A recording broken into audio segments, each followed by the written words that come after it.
सभी को नमस्ते, प्रणाम, सत श्री अकाल मित्रों। भगवान धन्वंतरि की कृपा से आज की कला आरंभ करते हैं। आज का जो टॉपिक है मांस पाचक के औषधियों के बारे में पढ़ेंगे। क्योंकि अब तक जितने भी हमने पाचक पढ़ा जी, रस पाचक इसमें मात्र 3 औषधियाँ, रक्त पाचक उसमें मात्र 5 औषधियाँ, और जो मांस पाचक है इसमें कितने हैं जी? तो इसमें अधिक हैं। इस कारण से इसका गुणधर्म जो है बताने में समय लग रहा है। तो इसमें जो है कितने हैं? तो 1 2 3 4 5 6 7 8 औषधियाँ हैं, और इसमें अंत में गुगुल भी मिलेगा, तो 9 हो जाएंगे कुल मिलाकर। तो मांस पाचक क्या है? इसमें कुल 8 प्रमुख औषधियाँ हैं औषधि रूप में देखें तो हमने पटोल के बारे में, तिक्त पटोल का गुणधर्म देख लिया है। नींब के बारे में कल हमने पढ़ लिया है। मुनक्का के बारे में हमने कल देख लिया है ना। इसके सभी गुणधर्म देख लिया है। गुणधर्म पढ़ना बहुत ज़रूरी है ताकि जो है हम इस औषधि का जो है, इस कल्प का है जो गुणधर्म है वो इस औषधि पे निर्भर करता है, यानी कि इस कल्प में क्या क्या पड़ा है तो उसका गुणधर्म पढ़ लें, समझ लें, तब हम जो है उस कल्प का भी गुणधर्म हम देख लेते हैं। तो आज हम जो है मांस पाचक के औषधियों का जो है फिर से डिटेल देखेंगे। तो क्या क्या पढ़ लिया है हमने? पटोल पढ़ लिया, नींब पढ़ लिया, मुनक्का पढ़ लिया है। मुष्टा के बारे में पहले ही रक्त पाचक में हो चुका है। कुटच के बारे में पहले ही रस पाचक में मैंने बता दिया है। और आज का जो टॉपिक है हरड़ बहेड़ा और आंवला के बारे में बताएंगे, और त्रिफला के बारे में भी बताएंगे, क्योंकि ये तीनों का जब और फिर जो है आपको मांस पाचक का गुणधर्म पता चलेगा। तो क्या है आंवला हरड़ बहेड़ा? हरड़ के बारे में हमने कल कुछ पढ़ लिया था। बहुत ही अच्छा टॉपिक था हरड़ के बारे में पढ़ना, क्योंकि हरड़ जो है एक निरापद औषधि है। तो हरड़ के बारे में क्या क्या कहा गया है भाव प्रकर्ष निघंटु में आपने देखा, और बाकी शास्त्रों में अष्टांग हृदय में भी कहा गया है, हर एक शास्त्रों में भी कहा गया है। जैसे हारित संहिता में भी कहा गया है कुछ हरितकी के बारे में, है ना। तो ये सभी जो है मैं आपको बताने के लिए एक क्या है कि ये टॉपिक जो है देखते हैं कहाँ तक कल हो गया था क्लियर। तो सबसे पहले हमने पढ़ा था हरितकी का गुणधर्म, है ना। तो गुणधर्म देखने से पहले हरितकी की उत्पत्ति स्थान पढ़ा कि हरितकी वैसे 7 प्रकार के भेद हैं। हरितकी जो जिसे हम कहते हैं तो अलग अलग नामों से भी जाना जाता है। तो उसके बहुत सारे नाम हैं, कोई विजया कहते हैं, कोई चेतकी कहते हैं, कोई अभ्या कहते हैं, है ना। तो अलग अलग नाम है। आपने अभ्या नाम सुना होगा, अभ्यरिष्ट का सेवन किया होगा। तो अभ्या क्या है? इसे हरितकी को भी कहते हैं, जो अभय प्रदान करे इसे अभ्या कहते हैं, है ना। तो अलग अलग स्थानों में अलग अलग प्रजाति का भी ये हरितकी होता है। तो वैसे देखा जाए तो एक औषधि जो है उत्पत्ति आधार पे, उत्पत्ति स्थान पे अलग अलग गुणधर्म भी रखता है। वैसे तो जो मूल गुणधर्म है वही रहेगा, है ना। लेकिन जब उत्पत्ति स्थान भिन्न भिन्न होता है तो इसका जो है रूप भी, स्वरूप भी भिन्न भिन्न होता है। इसके पत्ते, इसका मूल, इसका कुछ गुणधर्म भी अलग अलग होते हैं, ठीक है। तो उत्पत्ति के आधार पे जो है एक ही औषधि कई प्रकार के होते हैं, कई प्रकार के होते हैं। आप जो भी देख रहे हैं आप अपने आसपास में, जब आप जंगल जाएंगे तो आप जंगली देखेंगे, है ना। आज मैं कुछ ऐसे ही मतलब रोचक जानकारी आपको दूंगा, ये बताऊंगा, है ना, आंवला के बारे में और हरितकी के बारे में, है ना, कि ये कैसा, मतलब कि क्या है असल में हरितकी और आंवला, ये आपको समझ में आएगा फिर। तो हरितकी का गुणधर्म हमने उत्पत्ति का देख लिया था, और फिर मैंने गुणधर्म बताया था कि दीर्घायु प्रदान करने वाले द्रव्यों में सर्वश्रेष्ठ हैं। तो क्यों है? इसका उत्तर कोई भी साथी देना चाहेंगे तो दे सकते हैं जी। क्यों है? क्योंकि आप लोग का समझ में आया कि नहीं आया, है ना, ये मैं जानना चाहता हूँ। कौन इसका उत्तर देंगे?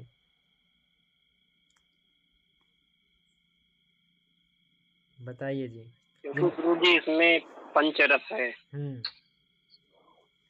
पंचरस है। और क्या है हो सकता है? सही से उत्तर क्या देना चाहेंगे बताइए।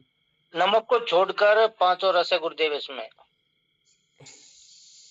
हमने तो ये प्रश्न नहीं किया, हमने पूछा है कि दीर्घायु प्रदान करने वाले द्रव्यों में सर्वश्रेष्ठ है तो क्यों है, आप तो ये बता रहे हैं जैसे कि मैं कोई वस्तुनिष्ठ प्रश्न पूछ रहा हूँ कि बताइए इसमें कितने रस हैं। हमने तो ऐसा नहीं पूछा ना।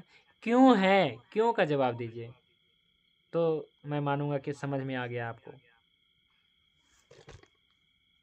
पेट में जाके कभी कुपित नहीं होती रीत की, मतलब माँ के समान पालन पोषण। मृत्युंजय जी। क्योंकि ये माँ के समान पालन पोषण करती है, पेट में जाके कुपित नहीं होती है, प्लस ये संपूर्ण शरीर के लिए है। हाँ। जैसे बुद्धि के लिए है, आपके पाचन के लिए है, आपके सभी रोगों में हरितकी का इस्तेमाल होता है। ठीक है जी, और भी कोई साथी हैंड रेज करके और अगर उम्र को अगर किसी की उम्र ज्यादा है तो उम्र कम करने के लिए छोटी हरितकी दी जाती है, और अगर उम्र छोटी है तो बड़ी हरितकी दी जाती है ताकि वो उम्र को बढ़ाए। ये उम्र वर्धक है, बच्चा बढ़ाओ। ठीक है जी। और गोपाल ये गुरुजी उत्तम रसायन है। उत्तम गुरुजी उत्तम रसायन है, 12 महीने से सेवन किया जा सकता है। हाँ जी, चलिए ठीक है।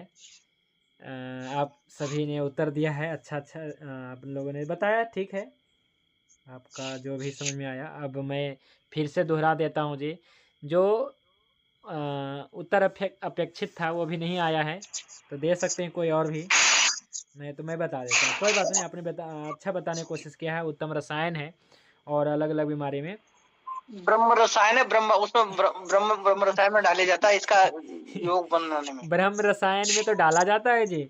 मेरा प्रश्न अभी भी यही है कि ये उत्तम रसायन क्यों है, तो इसका उत्तर ये है जी कि विपाक में मधुर है, रस में कसाय है, पर विपाक में मधुर है। अब मधुर चीज रसायन होता है, यानी कि बल बढ़ाता है, बुद्धि बढ़ाता है, तो इसलिए सर्वश्रेष्ठ है कसाय पर ये है मधुर, विपाक में मधुर है। समझ रहे हैं? है कसाय, क्या लिखा है हरितकी का वर्णन, यह रस में कसैली कसाय है ये, और विपाक में मधुर है ना। इसका मतलब जानते क्या होता है?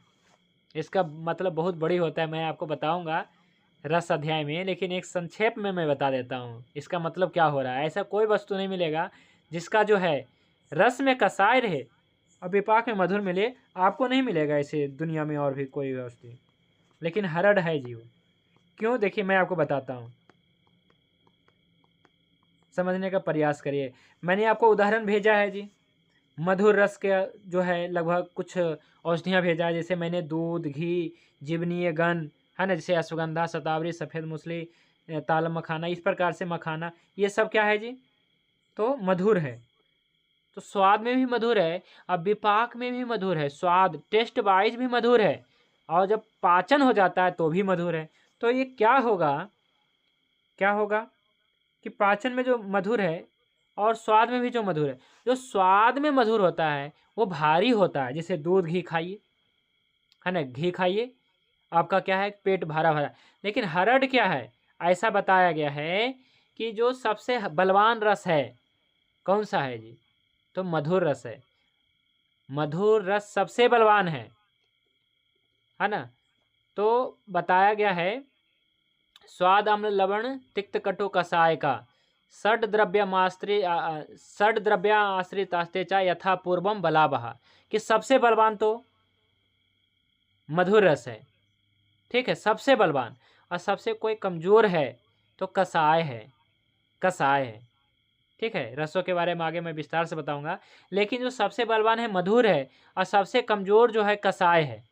तो ये कैसी है जी, ये कसाय है, स्वाद में कसाय है, यानी कि हल्का रहेगा, पाचन में भी हल्का रहेगा, और ये विपाक में मधुर है, पर इसका सेवन करने के बाद जो है जो पाचन होता है मधुर बन जाता है।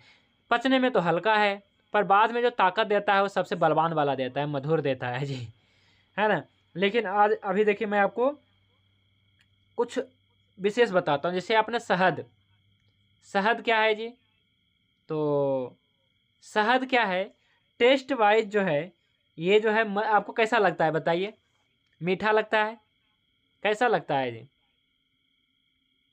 मीठा लगता है कि मीठा मीठा लगता है। लेकिन ये जो है विपाक में, ये जो है वैसे ये विपाक में कटु है, विपाक में कटु है, और स्वाद में भी कुछ क्या है ये कसाय है, स्वाद में कसाय है। वैसे अभिपाक में कटु है ये, मतलब जो कसाय रहते हैं ना उसका विपाक कटु हो जाता है। लेकिन ये हरितकी स्पेशल है, कसाय तो है पर इसका विपाक पाचन के बाद मधुर है, इस कारण से बल देता है। ठीक है, ये बलवान है हरितकी, तो हरितकी का सेवन करने वाले व्यक्ति भी बलवान बनेंगे और इस कारण से बुद्धिवर्धक है। दीर्घायु प्रदान करने वाले द्रव्यों में श्रेष्ठ इसलिए है क्योंकि इसका विपाक मधुर है। मधुर विपाकी जो है वो सभी द्रव्यों में श्रेष्ठ हो, और जब कोई कसैली चीज़ मधुर हो तब तो विशेष प्रभाव है उसमें। अब देखिए, आप गुड़ खा रहे हैं और गुड़ मीठा है और पाचन के बाद मीठा है, इसमें कौन से आश्चर्य की बात है? मीठा था तो मीठा हुआ। लेकिन ये कसाय है और पाचन के बाद मधुर हो जाए तो समझिएगा कोई विशेष प्रभाव ही है इसका, है ना, कोई विशेष प्रभाव ही है इसका। इस कारण से जो है हरितकी जो है मैं मानता हूँ कि दीर्घायु प्रदान करने वाले द्रव्यों में श्रेष्ठ है, क्योंकि यह जो है कसाय होते हुए भी इसका विपाक मधुर है, इस कारण से। और ये उष्णवीर्य है, रेचक है, आयु के लिए हितकर है, बुद्धिवर्धक है और ज्ञानेंद्रियों को बल देने वाला है। ये सब है, ये मैंने बता दिया था कल। और कुष्ठ रोग, तो कोई भी छोटा बच्चा है आप उसको जो है निश्चित रूप से हरड़ दीजिए। छोटे बच्चे को बड़ी हरड़ देना है, इसको कभी भी कुष्ठ रोग नहीं होगा, इसे कभी भी सफ़ेद दाग नहीं होगा, उसे कभी भी ज्वर नहीं होगा, विषम ज्वर, बिगड़ा हुआ बुखार नहीं होगा, इसका गला कभी खराब नहीं होगा, सिरो रोग नहीं होगा, नेत्र रोग नहीं होगा, पांडु रोग तो नहीं होगा, कभी नहीं होगा, है ना, हृदय रोग नहीं होगा, कामला रोग नहीं होगा। और यही सब तो सबसे प्रमुख रोग है, श्वास रोग, काश रोग, है ना, लीवर, स्प्लीन, और तो और विष भी इसके ऊपर प्रभाव नहीं करेगा, विष प्रभाव भी नहीं होगा। और स्रोतों की रुकावट, ब्लॉकेज ठीक करेगा, कोलेस्ट्रॉल ठीक करेगा। अफारा, गुल्म रोग के बारे में बात किए कि गुल्म रोग क्या है, तो वायु गोला इसे समझिए। और उरु स्तंभ होता है, ये गंभीर समस्या होती है जिसमें आपका उरु यानी कि जंघा जो है वो जकड़ जाती है ना, बात का शीत गुण बढ़ जाने से। तो ये जो है उष्ण है ना, इस कारण से उष्ण होने से उरु स्तंभ को ठीक करता है। और क्या है, अरोचक है, अरोचक आदि को भी नाश करता है। और कफज तथा वातज रोगों का नाश करता है। कफज रोगों का नाश कैसे करेगा, क्योंकि ये रुक्ष है, तो रुक्ष होने से कफ का स्निग्ध गुण का नाश कर देता है, कफ का गुरु गुण का नाश कर देता है। और बात का कैसे नाश कर रहा है, तो बात का शीत गुण का नाश करता है, तो इसलिए बात कफ नाशक है। अब ऐसा नहीं समझना है कि बात के सभी रोग को नाश कर देगा, बात के सभी कफ के सभी रोग का नाश। इस प्रकार से मैंने आपको गुण पहले इसलिए पढ़ा दिया था ताकि आपको जो है समझने में आसानी हो कि बातज एवं कफज रोगों का विनाश करता है। बातज मतलब कैसे, तो बात का कौन सा गुण, शीत गुण, बात का शीत गुण बढ़ गया तो ये गर्म है, तो इस कारण से बात का शीत गुण नाश करेगा। और कफ का स्निग्ध गुण, कफ का गुरु गुण का नाश करेगा। ठीक है जी, तो इसलिए ये जो है हरितकी दीर्घायु प्रदान करने वाले द्रव्यों में श्रेष्ठ है। तो जो व्यक्ति अपनी जो है उम्र का जो है रक्षा करना चाहते हैं, है ना, जवानी का रक्षा करना चाहते हैं, तो हरितकी का सेवन करें। तो सूत्र रूप में क्या कहा था मैंने कि कदाचित कुप्यंती माता नोदरस्थ हरितकी। चलिए ये सब तो बातें मैंने बता दिया था, और इसका उत्तम हरितकी का लक्षण मैंने बता दिया था। हरितकी के गुण धर्म भाव प्रकाश में क्या कहा गया है, तो यहाँ से थोड़ा देख लेते हैं। तो जैसा कि सभी को मैंने बता दिया है कि हरड़ में 5 रस होते हैं। मैं आपको रस अध्याय में बताऊंगा भी कि 1 रस वाला द्रव्य कौन सा है, 2 रस वाला द्रव्य कौन सा है, ऐसा कौन सा द्रव्य जिसमें 3 रस है, ऐसा कितने द्रव्य हैं जिसमें 4 रस है, ऐसा कितने द्रव्य है जिसमें 5 रस है, और ऐसा कौन सा द्रव्य है जिसमें 6 रस है। ये सब बताएंगे जी, ठीक है। ऐसा मत समझिएगा कि उसी का 6 रस वाले का सेवन करते जाएं और कुछ खाने की ज़रूरत नहीं है, मतलब कहा गया है और होता भी है। जैसे हरितकी में 5 रस है, तो ऐसा नहीं है कि हरड़ में लवण मिलाएं और खाते गए 6 रस पूर्ति, लेकिन हाँ खानी चाहिए, हरड़ को नमक में मिला के खानी चाहिए। क्या होता है इससे मैं आगे बताऊँगा, ठीक है जी। इससे जो है अच्छा परिणाम मिलता है, ये मैं बताने वाला हूँ हरित संहिता के अनुसार। तो हरड़ में लवण रस नहीं है, बाकी क्या है जी, मधुर है, अम्ल है, तिक्त कटु कसाय रस है। और पाचन में क्या है जी, पाचन में मधुर ही है। और वैसे तो इसमें सभी रस हैं, मधुर भी है, लेकिन आपको खाने में मधुर नहीं लगेगा, इसमें कसाय ही प्रधान है स्वाद में, टेस्ट वाइज। और हरित की रुक्ष है, उष्णवीर है, तासीर में गर्म है। हरित की क्या है जी? गर्म है। अग्नि दीपक है और धारण शक्ति के लिए हितकारी है। मधुर विपाक वाली है, मधुर विपाक वाली है और रसायन है, वृद्धावस्था तथा व्याधियों को दूर करने वाली है।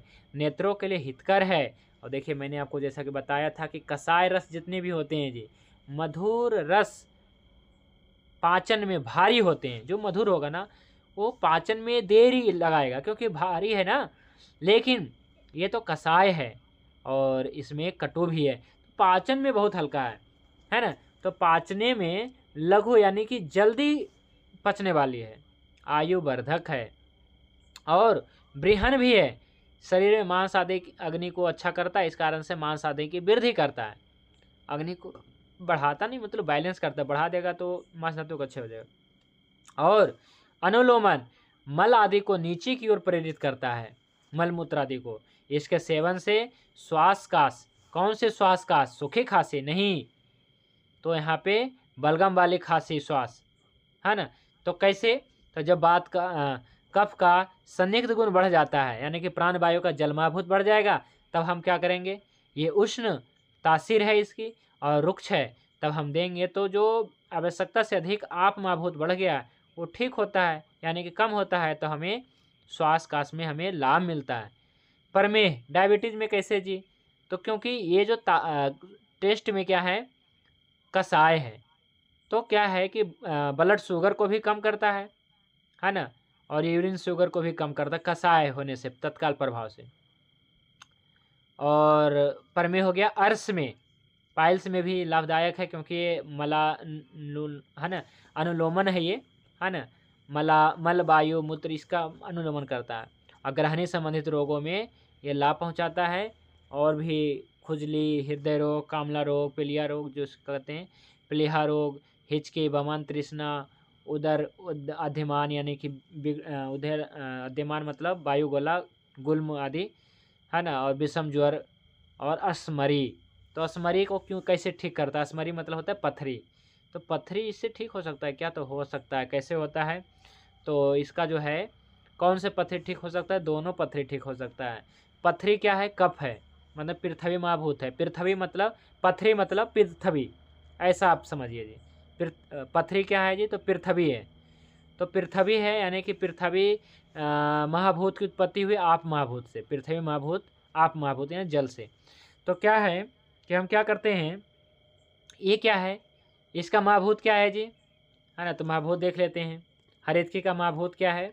तो देखिए क्या है, हरितकी जो है आकाश वायु है ना, क्योंकि इसमें पंच रस है, मधुर आदि रस है, तो इसमें अग्नि भी है, आकाश भी है, वायु भी है। तो सबसे ज़्यादा क्या है ना, तो सबसे ज़्यादा वैसे अग्नि वायु आकाश ही है ना, पृथ्वी उतना नहीं है इसमें, है ना। तो अग्नि वायु आकाश है, तो अग्नि होने से क्या है कि जो पृथ्वी महाभूत है इसको पिघलाएगा, है ना, और वायु महाभूत उसे सुखाएगा। तो जो पथरी है यानी कि पृथ्वी है, इसको सुखाने का काम, गलाने का काम, है ना। और अब आकाश महाभूत है ना ये, तो जो पृथ्वी महाभूत है तो उसने स्थान घेर रखा है, पर आकाश महाभूत तो सफाया करता है सबका, पृथ्वी महाभूत आप महाभूत का सफाया कर देता है। तो इस कारण से आकाश महाभूत इसमें गुण है। तो इसका सेवन करने से, है ना, घी के साथ नहीं करना है, इसका सेवन जो है कैसे करना है मैं बताने वाला हूँ। तो पथरी में भी लाभदायक है, जिससे किसी को दर्द होता है ना, तो आप उसको तत्काल हरड़ का पाउडर मैंने कैसे देना है ये मैं बता देता हूँ, है ना, आगे इसका जो है लेने का तरीका, पर उसमें लाभदायक है। ये पथरी स्टोन कहीं भी हो, चाहे आपका किडनी में हो, चाहे आपका गॉल ब्लैडर में हो, तो लाभदायक है। क्योंकि पथरी हुआ है, इसका मतलब है पृथ्वी महाभूत असंतुलित है ना। तो इसको संतुलित करने के लिए हमें देना पड़ेगा क्या जी? पृथ्वी महाभूत बढ़ रहा है वहाँ पे, आप महाभूत और पृथ्वी महाभूत बढ़ रहा है। चलिए ठीक है, आपने कोई एक योग ले लिया, है ना, आपने हजरुल यहूद भस्म ले लिया, पत्थर चट्टा ले लिया, पत्थर बेर ले लिया, आपने कलमी छार ले लिया, और अपने यब छार ले लिया, मोली छार ले लिया, ठीक कर लिया 2 दिनों में, पर उसका क्या फ़ायदा? आपका जो गुण आधारित चिकित्सा है वो तो नहीं हुआ ना, आपका लेना भी उचित है। जब अत्यधिक पेन हो, भय हो, तो लेना बहुत ज़रूरी भी है। लेकिन बाद में छोड़ देना, जब ठीक हो जाए, पथरी निकल गया, अच्छा पथरी तो निकल गया, अब हमें क्या ज़रूरत है लेने की? हाँ, उसकी ज़रूरत नहीं है, लेकिन हरड लेने की ज़रूरत है। क्यों? क्योंकि हरड लेंगे तो आपका आप महाभूत, पृथ्वी महाभूत संतुलित होगा, तो आगे चल करके कभी भी पथरी नहीं होगा। तो हम क्या करते हैं? गुण आधारित चिकित्सा करते हैं। ऐसा नहीं है कि एक बार पथरी हो गया, पथरी निकल गया, हमारा जो है आयुर्वेद चिकित्सा समाप्त हो गई। नहीं, आयुर्वेद चिकित्सा यहाँ तक है कि आपको निरोग बना देगा, है ना। अब कहेंगे कि इससे पथरी कितने दिन में निकलेगा? तो इससे पथरी निकलने की कोई गारंटी नहीं है, लेकिन पथरी ना होने की गारंटी, अगर इसका कोई सेवन करेगा, जैसे किसी को बार बार हो रहा है पथरी, अब धीरे धीरे ही निकलेगा। लेकिन आयुर्वेद की आप सभी को बहुत सारे आपके पास होंगे नुस्खे वगैरह, है ना, कलमी छार, मूली छार, और भी बहुत सारे होंगे, कलमी विजय और भी होंगे आपके पास, ये सब मिला के, है ना, पत्थर बेर, पत्थर चट्टा, इस प्रकार से आप लोग यूज करते होंगे, है ना। तो उससे क्या है कि 5-10 दिन में निकल जाता है पथरी, है ना, ये सभी आप लोग जानते होंगे। तो कोई बात नहीं, पर पथरी निकल जाने के बाद क्या करें? तो क्या है जी, इनको हरड़ का सेवन करवा सकते हैं। यह हरड़ या त्रिफला क्या है? पृथ्वी का जो आप और पृथ्वी महाभूत जो बढ़ गया है ना, उसी को कम करेगा, ये उसी को बैलेंस करेगा। तो बहुत ही अच्छा योग है ये, तो है ना। अगर पृथ्वी महाभूत को और आप महाभूत को कोई कम करेगा तो हरड़ करेगा। तो क्या है, इसका सेवन करते रहने से फिर आगे चल कर के आपको कभी भी पथरी का शिकायत नहीं होगा। तो ये बहुत ही अच्छी बात है। ठीक है जी। तो ये हो गया, इसका कारण क्या है? पृथ्वी और आप महाभूत को गुणों को कम करता है हरड़। ठीक है जी, इसलिए लिखा है पथरी को ये ठीक करता है ना, धीरे धीरे करता है। और यदि आपको तत्काल प्रभाव से कोई दवाई लेना है तो दवाई करवाइए, इसके बाद इसका सेवन करिए। लेकिन हाँ, त्रिफला का इसमें सेवन जरूरी है, जिसे हरड़ ही तो है ना। और भी क्या है देखेंगे, है ना। त्रिफला भी सेवन करवा सकते हैं या अकेला हरड़ भी प्रयोग करवा सकते हैं, अलग अलग रूपों में। मूत्रकृच्छ, मूत्राघात, ये सब रोग दूर होते हैं। और क्या है, तो हरितकी के प्रयोग और भेद। देखिए, मैं कल थोड़ा तेज़ी में कह गया था, तो हमें लगता है कि हो सकता है समझ में नहीं आया हो, तो इसलिए आज मैं जो है बहुत ही स्लोली कह रहा हूँ, आराम से, ताकि आपको समझ में आए। तो हरितकी का गुणधर्म क्या है जी, प्रयोग कैसे करना है? तो हरितकी को कई विधि से आप खा सकते हैं। कैसे खा सकते हैं? तो बस ये 2 लाइन पढ़िए कोई भी साथी।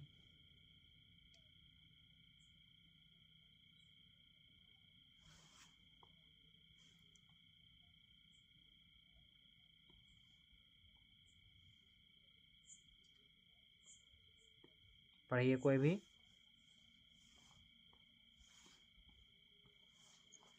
हरितकी के प्रयोग भेद से गुण, पढ़िए। हरितकी के प्रयोग भेद से गुण भेद।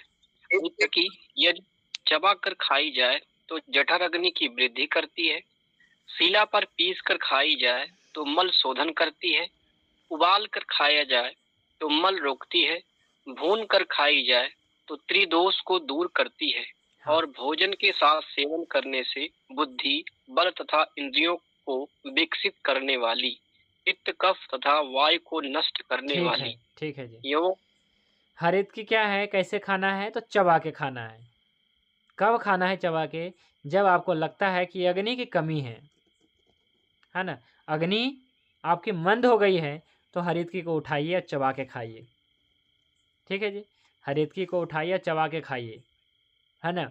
तो खाने से पहले जब चबा के खाएंगे, है ना, हरितकी यदि चबा कर खाएंगे तो जठर अग्नि की वृद्धि करेगा।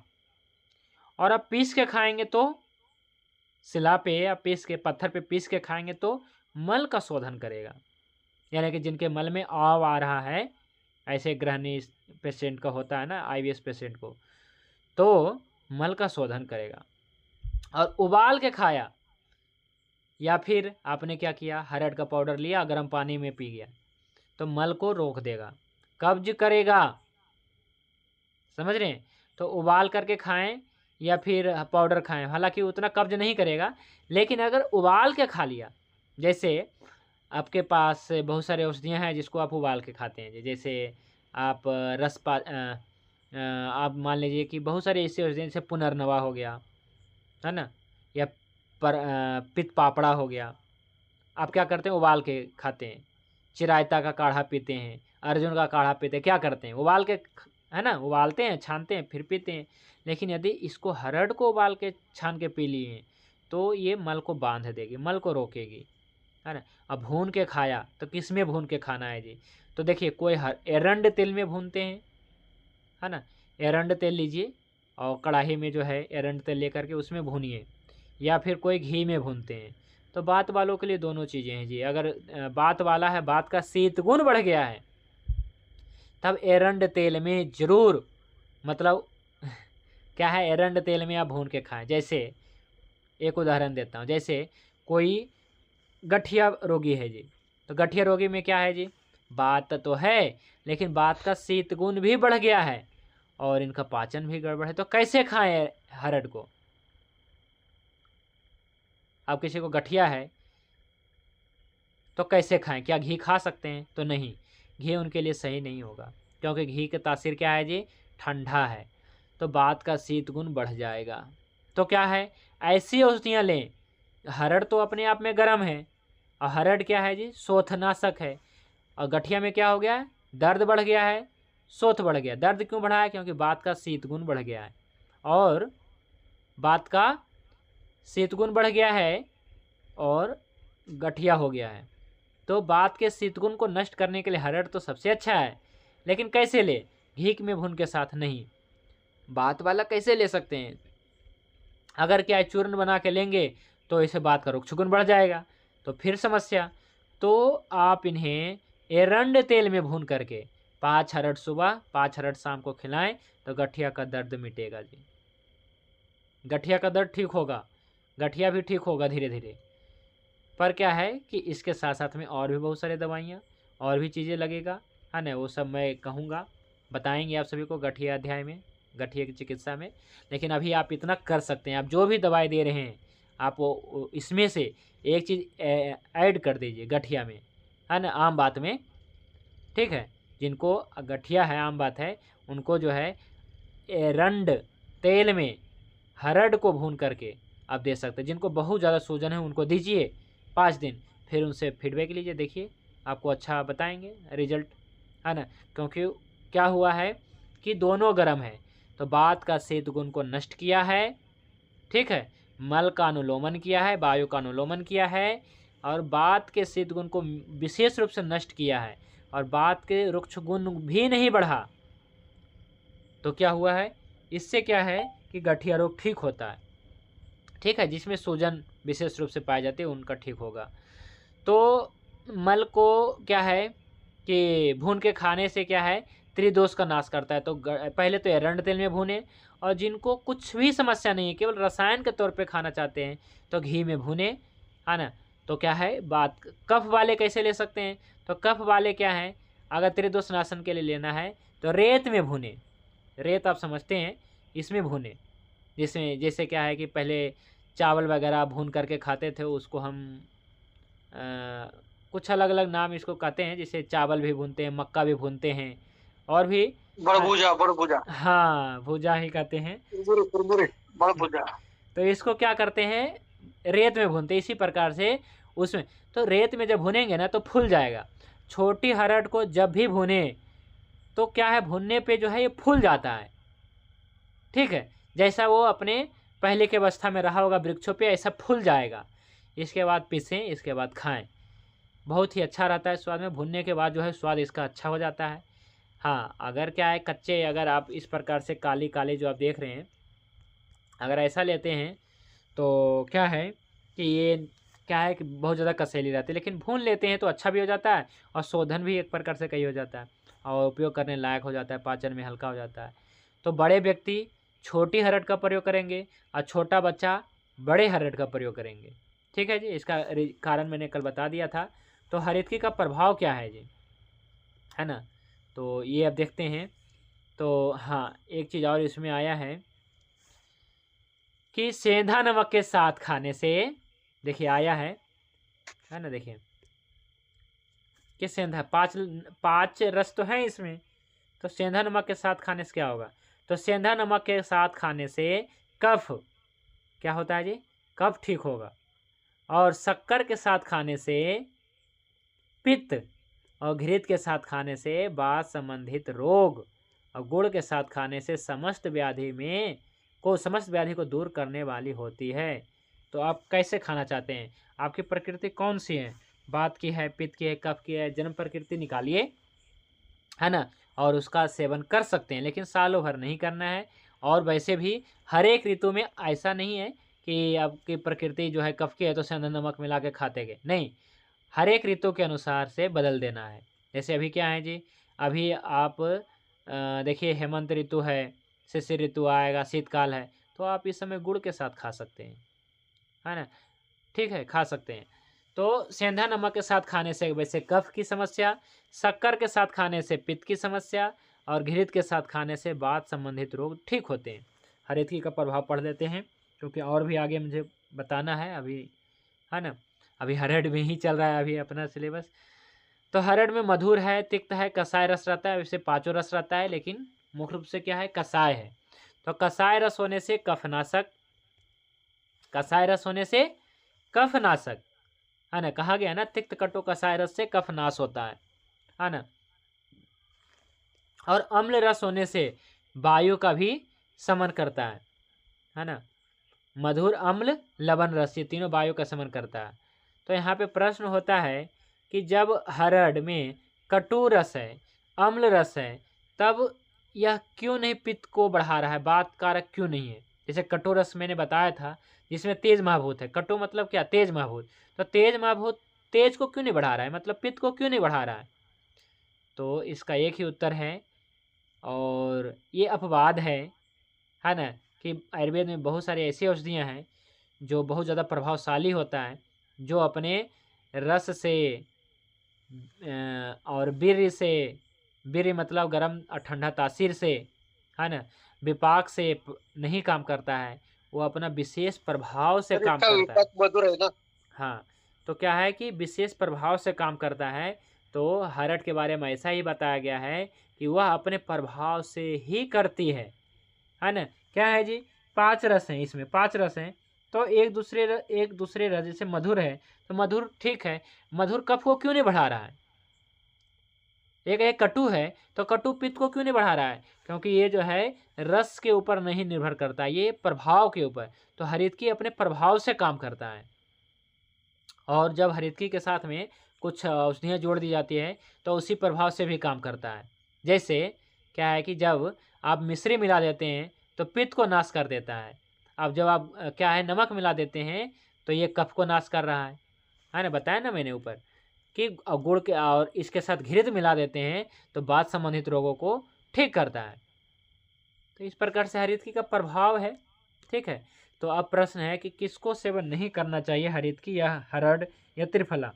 तो इसका उत्तर है कि रास्ता चलने से थके हुए ऐसा व्यक्ति जो बहुत ज़्यादा चलता है, जैसे जैन मुनि लोग, और भी बहुत सारे हो सकते हैं जो बहुत ज़्यादा चलते हैं, बल रहित यानी कि जिनमें शरीर में ताकत नहीं है जी, कमज़ोर है वैसे, तो उनको सेवन नहीं करना। रुक्ष यानी कि जिनको ड्राइनेस, शरीर में क्या है जी, ड्राइनेस है, रुक्षता है, बात का रुक्ष गुण बढ़ गया। कृष्ण है, बात का लघु गुण बढ़ गया। उपवास किए हुए अधिक पित्त वाले, जो अधिक उपवास करते हैं, और गर्भवती स्त्री को हरितकी का सेवन नहीं करना चाहिए, नहीं तो इसका साइड इफेक्ट मिलेगा।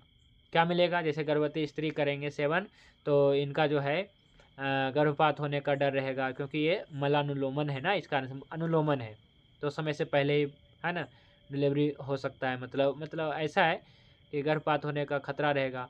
रास्ता चलने से थके हुए, और जो व्यक्ति रुक्ष है, कृष है, तो बात का लघु गुण, बात का रुक्ष गुण है ना बढ़ गया है, अगर सेवन करेंगे तो और भी बढ़ा देगा, क्योंकि ये जो है क्या है, रुक्ष है, खुद रुक्ष है, खुद लघु है, तो ये इसलिए कहा गया है नहीं सेवन करना चाहिए जी, ठीक है जी। तो हरितकी का आपको जो है छोटी हरड़ का प्रयोग करना है बड़े व्यक्ति के लिए, छोटे बच्चों के लिए बड़े हरितकी का, ठीक है जी। तो मैंने इसका गुणधर्म कह दिया है। अब हम अगला पढ़ते हैं विभितकी, बहेड़ा के बारे में पढ़ते हैं जी, क्या कहा गया है। तो बहेड़ा के बारे में भी देखिए, बहेड़ा क्या है, पढ़िए इसे पहले, बहेड़े का नाम और गुण पढ़ दीजिए पहले, 3 लाइन पढ़िए। तथा गुण विविध की यह शब्द तीनों लिंगों में होता है। अक कर्म फल, कलिदुम, भूतवास और कलियुगालय, ये सब संस्कृत नाम बहेड़े के हैं। बहेड़ा मधुर विपाक वाला, कसाय रसयुक्त, कफ व पित्त का नाशक, उष्ण वीर वाला, शीत स्पर्श वाला, मल का भेदने वाला, कास का नाशक, रूक्ष, नेत्र तथा बालों के लिए हितकर, कृमि तथा स्वर भेद को दूर करने वाला, बहेड़े की मिंगी, प्यास, वमन और कफ एवं वायु का नाश करने वाली, लघुपाकी, कसाय रसयुक्त और मदकारक होती है। इसी भांत आंवले की भी, मिंगी की भी ये सभी गुण हैं। देखिए यहाँ पे बहेड़े के बारे में पढ़ते हैं। बहेड़ा जिसे विभीतकी कहते हैं जिस संस्कृत में, विभीतकी, तो कहीं विभीतकी लिखा रहे, मतलब बहेड़ा, बहेड़े, इसको बहेड़ा कहते हैं, ऐसे ही बहेड़े। तो बहेड़े क्या है, तो यह मधुर विपाक वाला, देखिए ये भी कसाय है लेकिन विपाक है मधुर वाला, ठीक है। और कफ तथा पित्त का नाश करने वाला, उष्ण वीर्य वाला यानी कि तासीर में गर्म है, शीत स्पर्श वाला, स्पर्श में भले कुछ भी हो लेकिन उष्ण वीर्य वाला है, मल का भेदन करने वाला, कास का नाश करने वाला, रुक्ष है, ये भी ड्राइनेस है, नेत्र तथा बालों के लिए हितकर है। ये तो बालों के लिए क्या है जी, हितकर है। इसे क्या बताया गया है, बालों के लिए हितकर बताया गया है, ठीक है।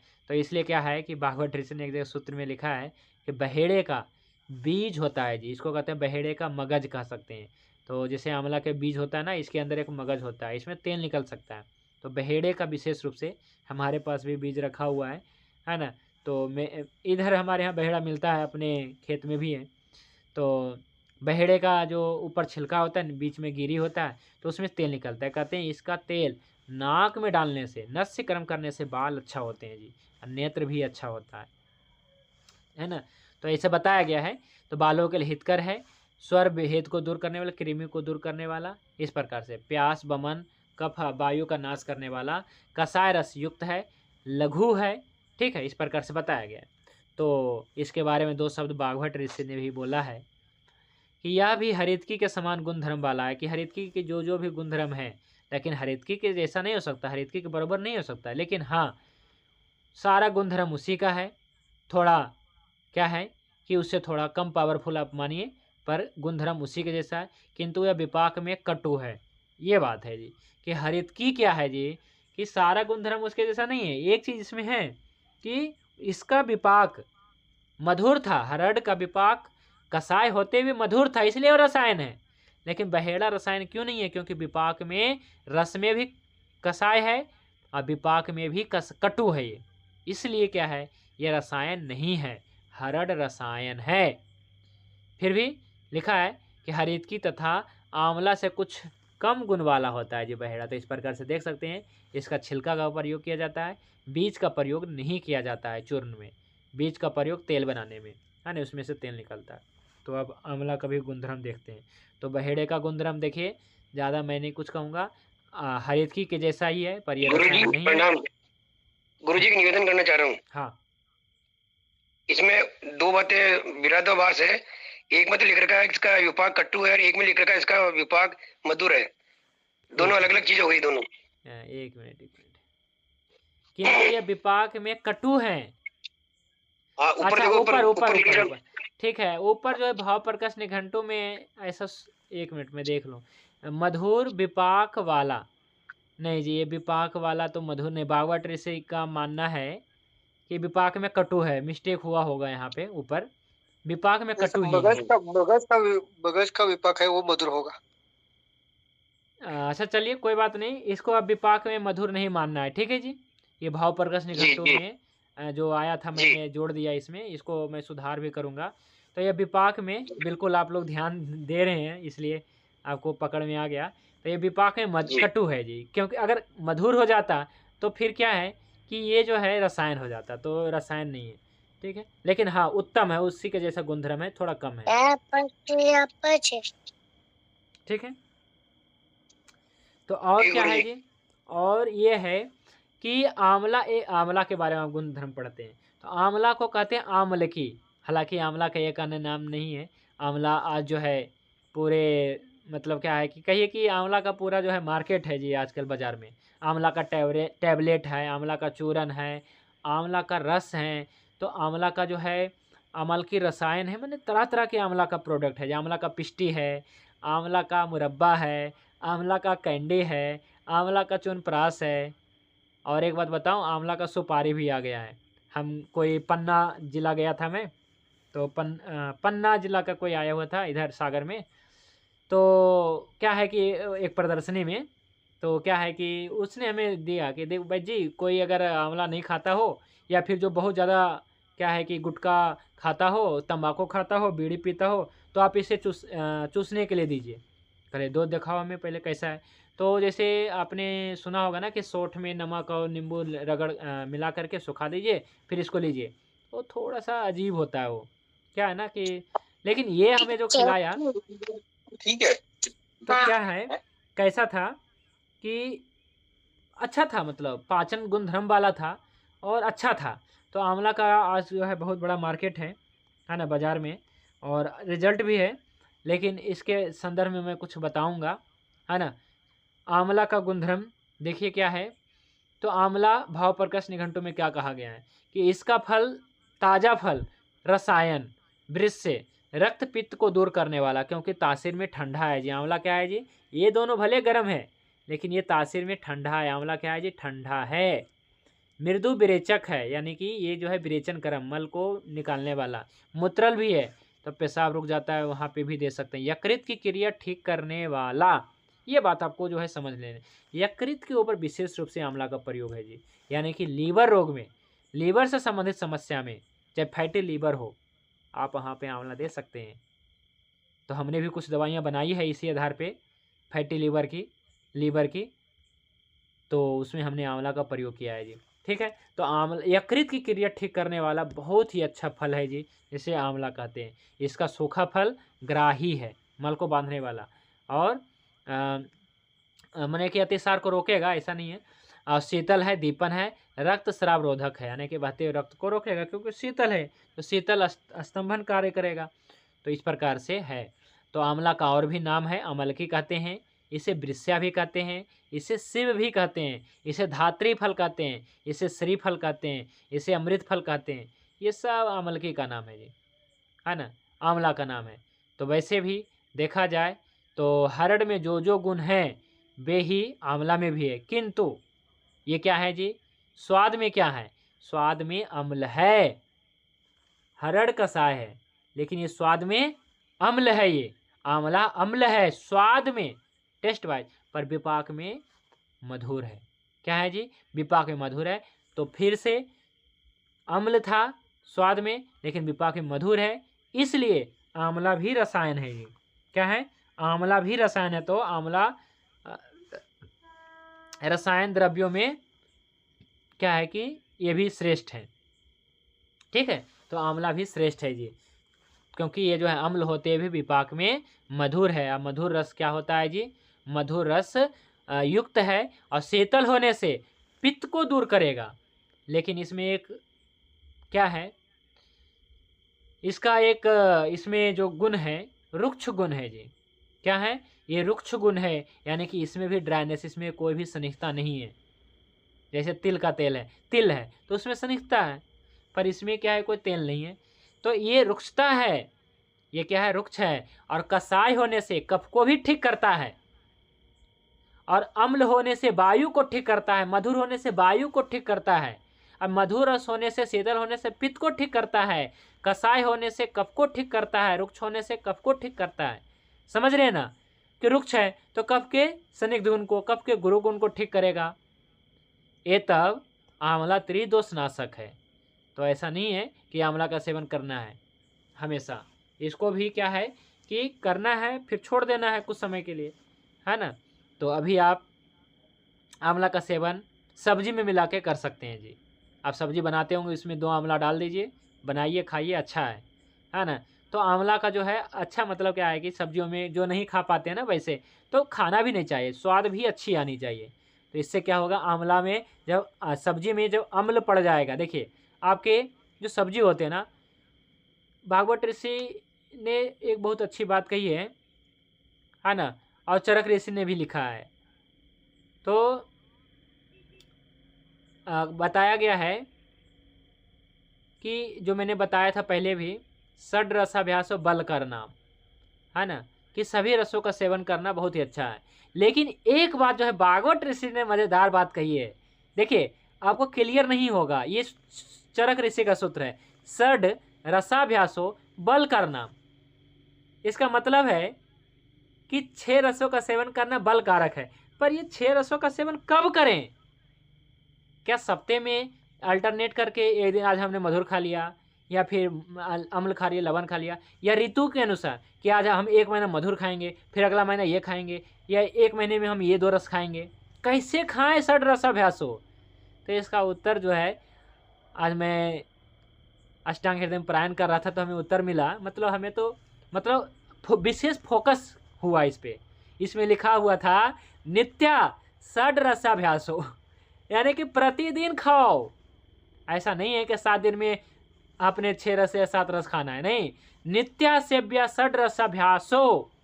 ये जो है अष्टांग हृदय सूत्र अस्थान अध्याय 4 का रेफरेंस है। ये 4थे अध्याय में जो है इधर सूत्र अंतिम सूत्र था ये, तो अच्छा था ये, है ना।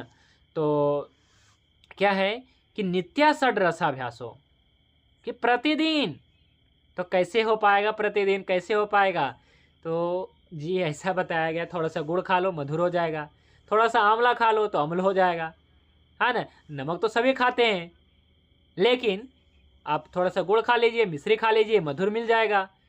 अम्ल के लिए आंवला खा लीजिए, लवण आप खा ही रहे हैं सालों साल, कटु खाना है, काली मिर्च आपके घर में है ही, वो आप डाल ही रहे हैं सब्जी में, तिक्त भी डाल ही रहे हैं, हरी मिर्च डाल रहे हैं अपनी सब्जी में, और शहद थोड़ा खा लीजिए कभी, कसाय हो गया, षड रस हो गया। तो षड रसाभ्यासो, नित्या षड रसाभ्यासो, प्रतिदिन खाइए, नित्या षड रसाभ्यासो जी। तो ये बहुत ही अच्छी चीज़ है कि प्रतिदिन सेवन करनी चाहिए स्वस्थ व्यक्ति को। बाकी रोगी हैं तो अपने बात पित्त कफ के अनुसार से खाएंगे, कौन ज़्यादा खाना है कौन कम खाना है, ये सब चीज़ें रहेगा, ठीक है जी। तो आंवला भी अम्ल रस होने से क्या है कि ये बात को ठीक कर रहा है, मधुर रस होने से पित्त को ठीक कर रहा है, और कसाय रस होने से कफ को ठीक कर रहा है। एतव आंवला त्रिदोष नाशक है, सामक है, मतलब त्रिदोष को बैलेंस करने वाला, बात पित्त कफ को बैलेंस, यानी कि तेज वायु आकाश पृथ्वी महाभूतों को बैलेंस करेगा, सभी महाभूतों को बैलेंस कर रहा है। दोषों को बैलेंस करना मतलब क्या? महाभूतों को बैलेंस करना, तो महाभूतों को बैलेंस करता है। तो ये जो है तासीर में ठंडा है आंवला। लेकिन आंवला के बारे में आज मैं थोड़ा सा कुछ बताना चाहता हूँ। आप बाज़ार में जाएं, आंवला खरीदें, तो आपके पास जो आंवला होगी, देखिए आपके पास जो आंवला होगी वो क्या है कि मैं ऐसा मानता हूँ कि वो सर्वश्रेष्ठ आंवला नहीं होगा, ठीक है। क्योंकि मैं बहुत स्थानों का जो है जंगली और पहाड़ी आंवला का मैं सेवन किया हूँ, या फिर कहिए कि हमने देखा है। तो क्या है कि जो ओरिजिनल आंवला होता है ना, यानी कि पुराने ज़माने में जो आंवला का पेड़ था वही है। अभी क्या है कि बागीचों में बागी आंवला हो गया है, जो क्या है कि 25 ग्राम 30 ग्राम 40-50 ग्राम का होता है, इतने बड़े बड़े, और इसके बीज ही 5 ग्राम हो जाते हैं जी। लेकिन जो देसी आंवला होता है ना, वो टोटल 5 ग्राम का होता है। तो सोच सकते हैं बीज कितना बड़ा होगा, बीज बिल्कुल छोटा होता है, ठीक है। तो जो देसी आंवला होता है, पहाड़ी आंवला होता है, जंगली आंवला होता है, वो विशेष लाभदायक है जी। और पहले ज़माने में क्या था, इसी आंवला से, है ना, जो अश्विनी कुमार थे, च्यवन ऋषि के लिए च्यवनप्राश बनाया था, और भी बहुत सारे औषधियाँ डाला था, लेकिन आंवला मुख्य घटक होता है, आप सभी को पता है च्यवनप्राश के लिए। तो क्या है कि इसका बनाया था, और यह आंवला कैसा था जी, तो आंवला जो है अपने गुणों से युक्त था, तो आंवला उस च्यवन ऋषि को बहुत लाभ दिया। लेकिन आजकल क्या है कि सब कुछ हाइब्रिड हो गया है ना। यहाँ तक कि जो जीवक ऋषवक जो अष्टवर्ग है, ये सब क्या है कि आजकल जो है बागी हो गया है, हाइड्रोपोनिक हो गया है, सब जो है अपने अपने जो है बाड़ी में अपने अपने फार्म में उगाने लगे हैं। फार्म वाला उगाया हुआ नहीं काम करेगा यहाँ पे, है ना। जो ओरिजिनल है, जो जंगल से प्राप्त की गई, जो पहाड़ों से प्राप्त की गई, वही सबसे जो नेचुरल अपने आप उगा है, अब आप जो है अपने फार्म में उगा रहे हैं जीवक, रिश्वक, केसर, तो ये सब जो है कोई काम का नहीं, बस दिख रहा है कि हाँ ये तो केसर है, लेकिन क्या वो केसर अपने गुणों से संपन्न है? जो भागवत का कहना है, बहुकल्पम बहुगुणम संपन्नम योग्योष्टम, क्या अपने गुणों से संपन्न है? तो नहीं, केवल च्यवनप्राश है, अपने गुणों से संपन्न नहीं है ना। तो च्यवनप्राश में जो सबसे प्रमुख घटक है, कुछ रहे या ना रहे, आंवला तो होनी ही चाहिए शुद्ध, जो बिल्कुल छोटी हो। मतलब मैंने कहा है ना कि 5 ग्राम की एक आंवला होता है जी, इतना छोटा होता है, 5 ग्राम की एक आंवला, ज़्यादा से ज़्यादा 7 ग्राम का होगा वो, बस इससे ज़्यादा अभी तक हमें नहीं दिखा। 7 ग्राम 8 ग्राम तक हो सकता है, 10 ग्राम की नहीं मिलेगी आपको। ऐसी छोटी आंवला वेराइटी वाला जो है जंगलों में पहाड़ों में मिलता है ना। हिमाचल से भी हमने प्राप्त किया है और एमपी में तो मिलता ही है। तो ऐसे ही कुछ जो है आंवला का जो च्यवनप्राश बनानी चाहिए, ठीक है।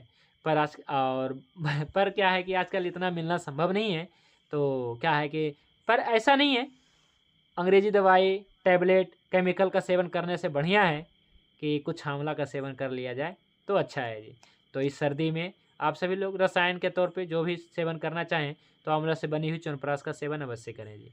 हमारे भी केंद्र बनाएंगे हम भी, है ना, अपना जो है देसी आंवला आदि का जो है बना करके, लेकिन अभी थोड़ा कच्चा आंवला है। हालांकि हमने क्या कर रखा है कि पिछली साल का ही आंवला का पिष्टी तैयार कर रखता हूँ मैं, है ना। दिसंबर, जनवरी, फरवरी महीने में इसका पिष्टी बना लेते हैं और अगले साल च्यवनप्राश आदि भी बना देते हैं, है ना। तो ऐसा नहीं है कि आंवला पिछले साल का है तो गुणधर्म घट गया, आंवला का पिष्टी बन जाने से आंवला खराब नहीं होता है, ठीक है। तो इस प्रकार से है। और मुरब्बा बाकी तो च्यवनप्राश वगैरह जितना पुराना हो जाए मतलब ख़राब नहीं होता, मतलब 2-3 साल पुराना ख़राब नहीं होता गुणधर्म, है ना। तो अच्छा ही रहता है फिर भी, है ना। इसका जो है कोशिश रहता है कि ताज़ा नया बनाया जाए। तो इस प्रकार से आंवला का गुणधर्म क्या है जी, आंवला अपने गुणों से संपन्न होनी चाहिए, आंवला जो है छोटी होनी चाहिए, जंगली होनी चाहिए, पहाड़ी होनी चाहिए, है ना।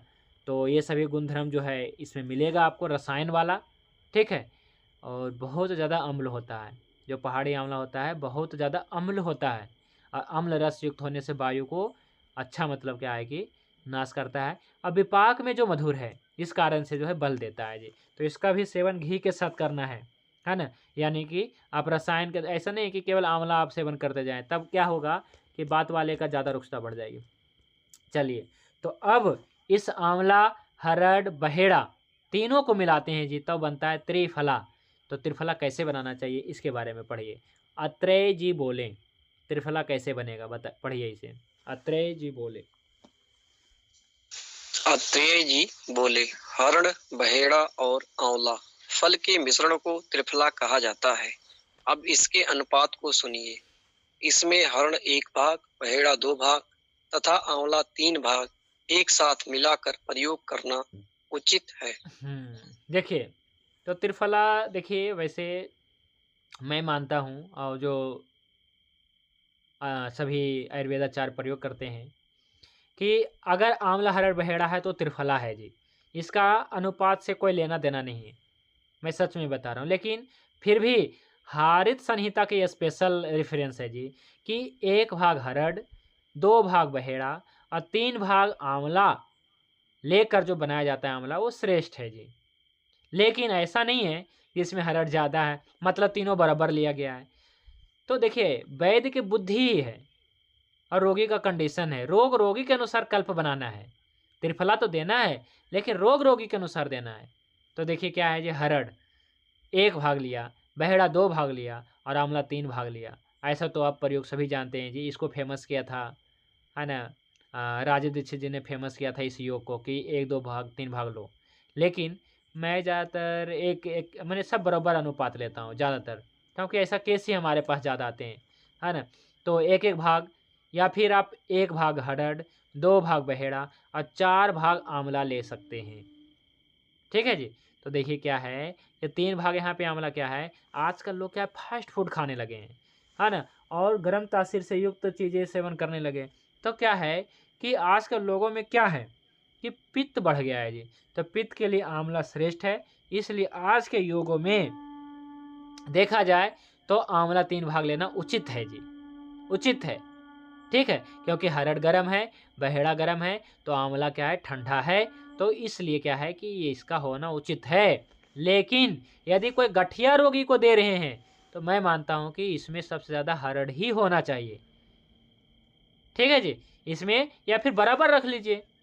तो देखिए अपने बुद्धि के अनुसार रखना है। क्या हो गया है, अगर कोई व्यक्ति को आप नॉर्मल व्यक्ति को दे रहे हैं, पित्त प्रधान व्यक्ति को दे रहे हैं, तो इसमें आंवला ज़्यादा रखें, 1 2 3 अनुपात बनाइए। और यदि आप एक नॉर्मल व्यक्ति को दे रहे हैं, है ना, तो आप इसमें हरड़ बहेड़ा आंवला समान मात्रा रखिए, है ना। जिसमें खास करके क्या है कि गठिया रोगी मिल गया आपको और उसको देना पड़े त्रिफला, तो आप इसमें हरड़ बहेड़ा आंवला बराबर दीजिए। क्योंकि अगर गठिया है तो आंवला का 3 भाग रहने से कहीं बात का शीतगुण प्रभावी ना हो जाए, इसलिए हरड़ को अधिक रखना है, माने बराबर रखना है बहेड़ा को, तब क्या है बात का शीतगुण ठीक रहेगा, यानी कि उसका जो है जो त्रिफला का लाभ है वो मिलेगा ही मिलेगा, हरड़ का विशेष लाभ मिलेगा, विशेष कृपा रहेगी हरड़ की, ठीक है। तो इसके अलावा और भी कुछ बताया है हार्य संहिता में त्रिफला के बारे में। यह कफ पित्त नाशक, वैसे तो त्रिफला त्रिदोष नाशक है जी, है ना, तो बात का भी शीत गुण नष्ट करेगा, कफ का गुरु गुण को नष्ट करेगा।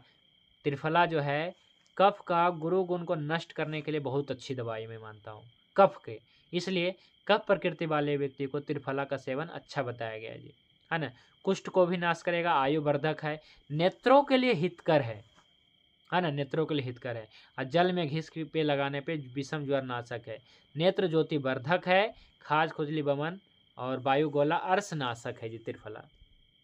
और क्या बताया गया है कि सर्व रोग नाशक है, बुद्धि स्मृति वर्धक है, और इसका जो है अलग अलग प्रयोग है जी त्रिफला का। तो कैसे हैं, तो इसे बात विकार में घी के साथ, मैंने हमेशा कहा है कि तथा तैलम घृतम मधु, है ना, कि आपको जो है बात पित्त कफ में, बात में हमेशा घी का प्रयोग करना है, तेल का या घी का, है ना, और पित्त में हमेशा घी का, और कफ में शहद के साथ प्रयोग करना है। तो फिर से इसी के अनुसार लेना है कि इसे बात विकार में घी के साथ तथा गुड़ के साथ भी ले सकते हैं, है ना, और पित्त विकार में घी के साथ या मधु के साथ भी ले सकते हैं, क्योंकि तासीर में ठंडा होता है। तो पित्त विकार में शक्कर के साथ में, माने मिश्री के साथ में, और कफ विकार में आपको मधु के साथ भी ले सकते हैं, नहीं तो कुछ कंडीशन में ले सकते हैं। और वैसे सोठ के साथ में लेना उचित रहेगा, पिपली के साथ में लेना उचित रहेगा, काले मिर्च के साथ में लेना उचित रहेगा। और वैसे भी आप देखें तो डायबिटीज जो इंसिपिडस होता है, जिसमें बार बार पेशाब लगता है, ऐसे लक्षण में इस त्रिफला को जो है शहद और जल के साथ देता है जी, देते हैं वैद्य लोग। तो इस प्रकार से ये भी बहुत ही अच्छा योग है ना, तो परमेय भी दिया जाता है। इसके अलावा और भी कुछ लिखा गया है, तो ये पढ़ दीजिए, 2 लाइन है यहाँ पे, ये पढ़ दीजिए।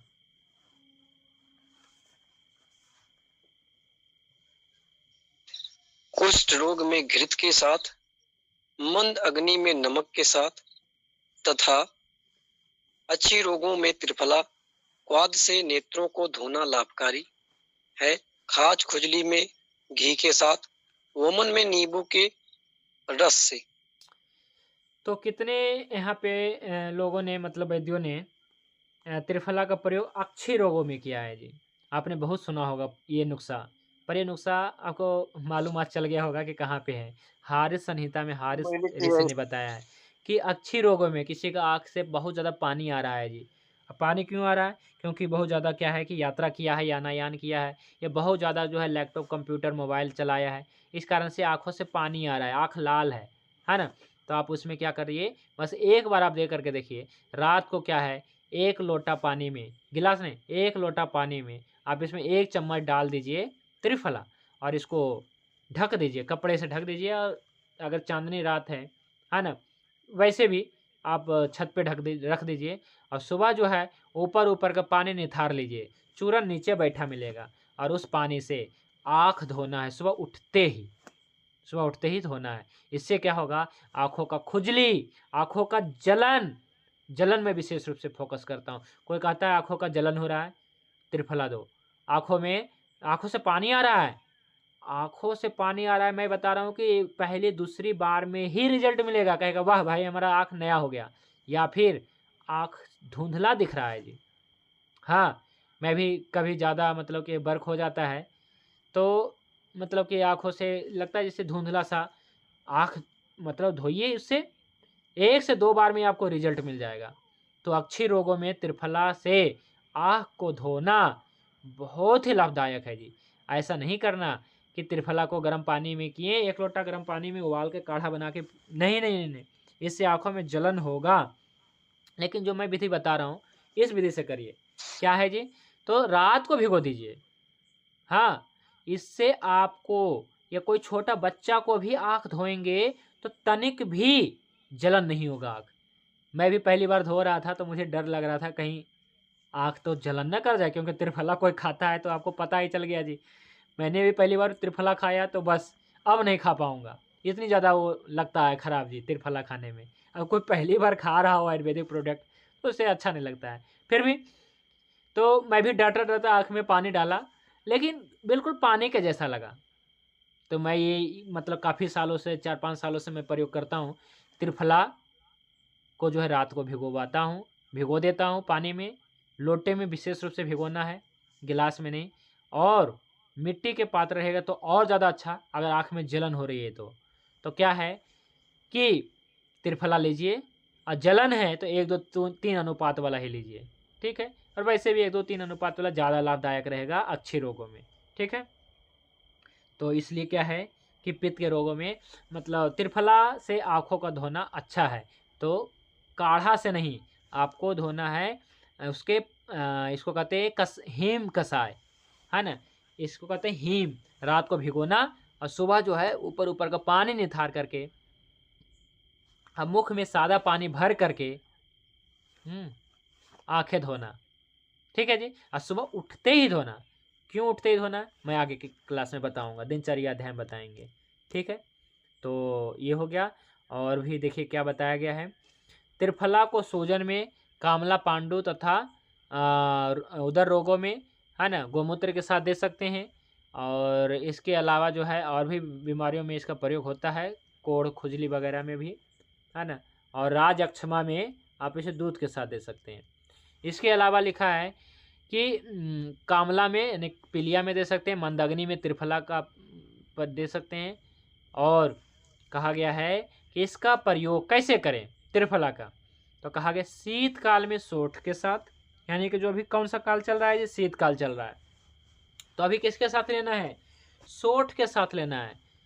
और ग्रीष्म काल में दूध और खांड के साथ में लेना है, मिश्री के साथ में लेना है। अब वर्षा काल में भी सोठ के साथ में लेना है। और शरद ऋतु में खांड के साथ में लेना है, मिश्री के साथ में लेना है। अलग अलग ऋतु में ऐसा क्यों अलग अलग, क्योंकि शरद ऋतु में गर्मी अधिक है तो इसलिए गर्मी को नष्ट करेगा सोठ, ऐसा तो हो नहीं सकता है, इसलिए सोठ के साथ में नहीं लेना शरद ऋतु में, गर्मी में। आप जो है उसे जो है मिश्री के साथ में लीजिए। और अभी क्या है, गुड़ के साथ में लीजिए, अभी सोठ के साथ में लीजिए, क्योंकि ठंडा है ना, इस कारण से सोठ के साथ में लेना उचित रहेगा।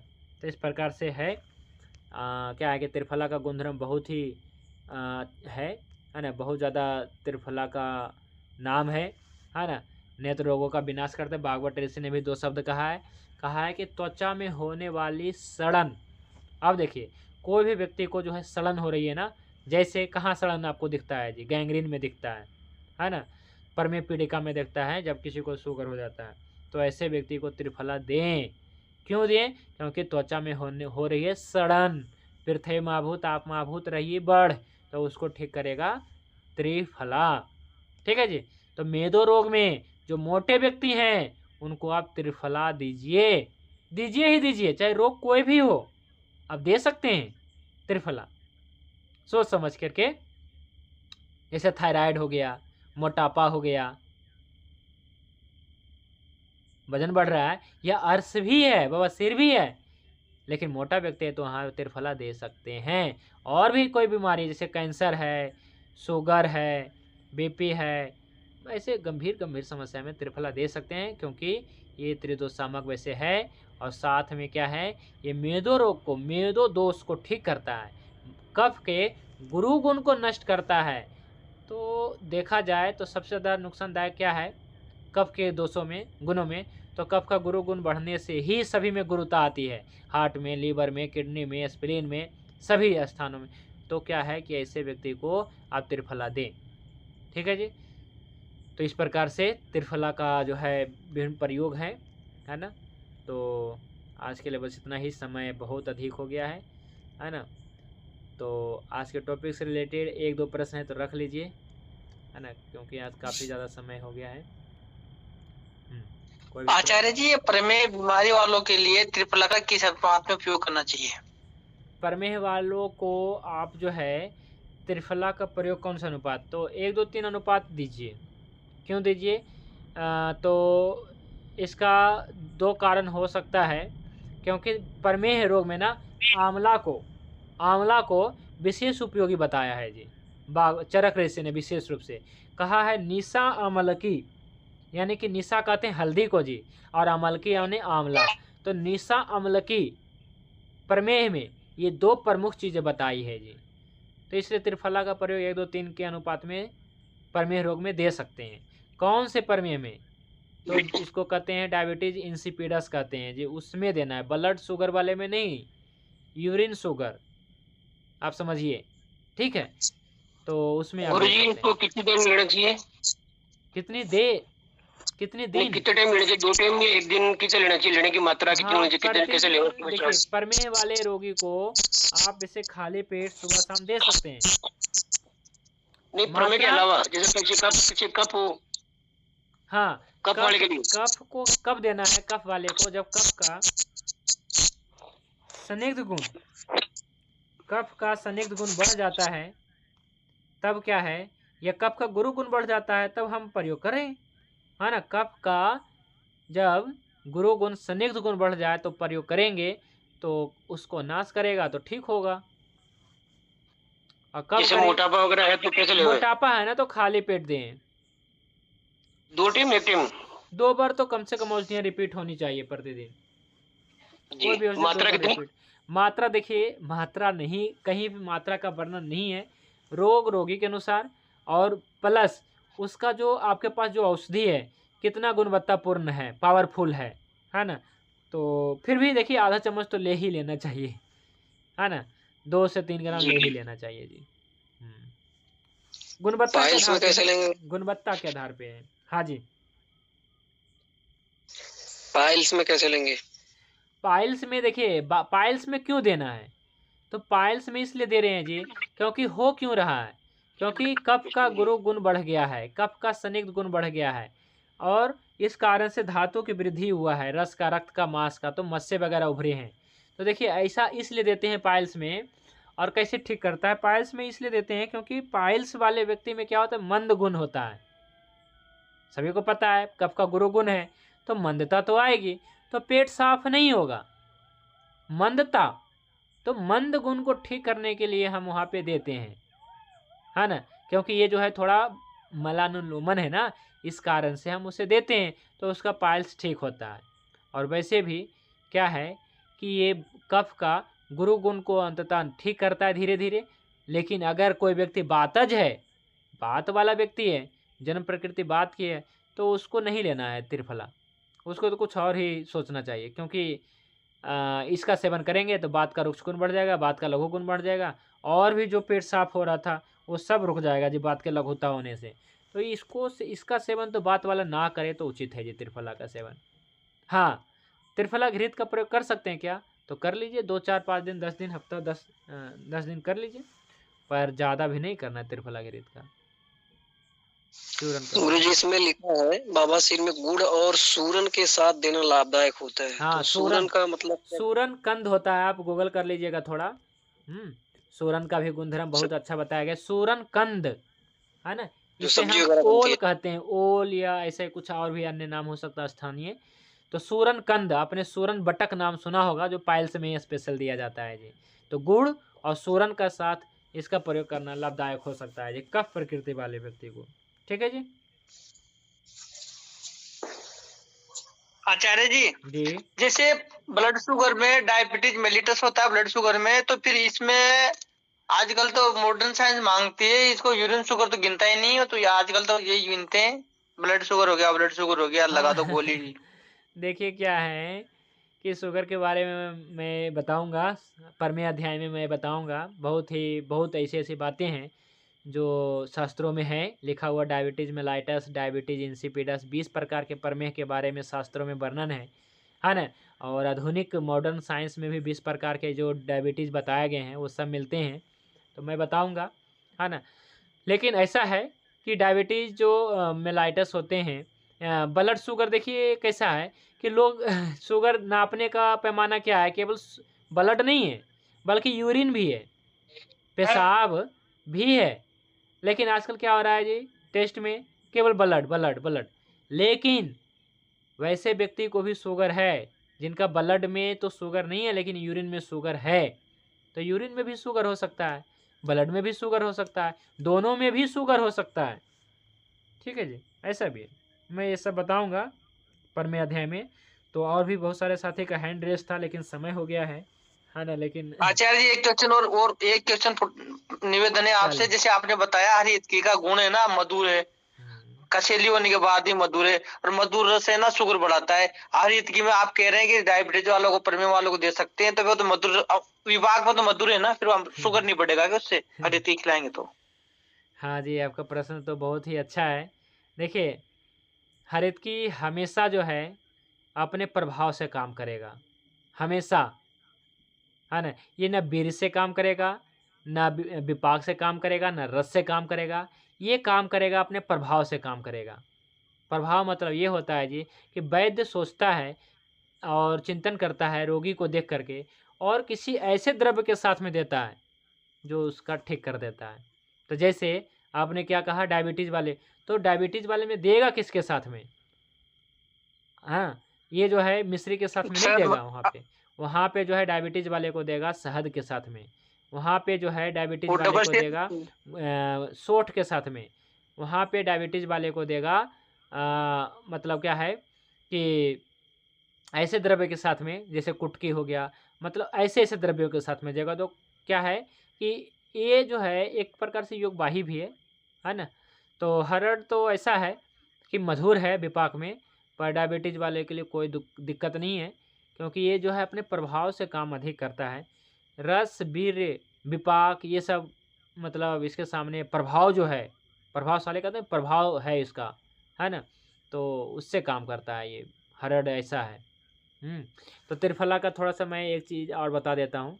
देखिए त्रिफला के बारे में बताया गया है, इसके मैं कुछ अन्य नाम बता देता हूँ। आपने त्रिफला नाम सुना है? त्रिफला तो कहलाता ही है। इसका एक अन्य नाम है फलत्रिक भी जी। क्या है जी? त्रिफला को फलत्रिक भी कहते हैं। और एक नाम और आज मैं बताता हूँ, इसको मराठी में विशेष यूज किया जाता है, वो मैं आपको बता देता हूँ। एक और नाम है इसका, कहते हैं बरा। देखिए बरा, तो इसलिए क्या है कि कुछ वैद्य लोग इसका नाम जो है बरार ही रखे हुए हैं। तो त्रिफला गुगलू भी आपने नाम सुना होगा, है ना। फलत्रिक गुगलू भी नाम सुना होगा, और बरा गुगलू भी नाम सुना होगा। तीनों एक ही है जी। ठीक है जी, तो आज के लिए बस इतना ही। ठीक है जी, अब जो भी प्रश्न होगा ग्रुप में डिस्कस करेंगे, और कल का टॉपिक हम आगे बढ़ाते हैं, मांसपाचक का प्रयोग विभिन्न प्रकार के रोगों में कैसे करना है। जी गौतम जैन जी, आपका भी कोई प्रश्न है तो रख सकते हैं, एक आपका भी प्रश्न।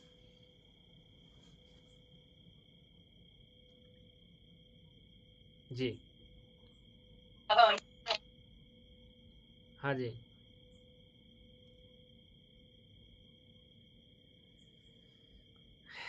आवाज़ नहीं आ रही है आपकी, पर कुछ आप पूछना चाह रहे हैं, हैंड रेज है तो पूछ लीजिए, नहीं तो फिर क्लास समाप्त करते हैं।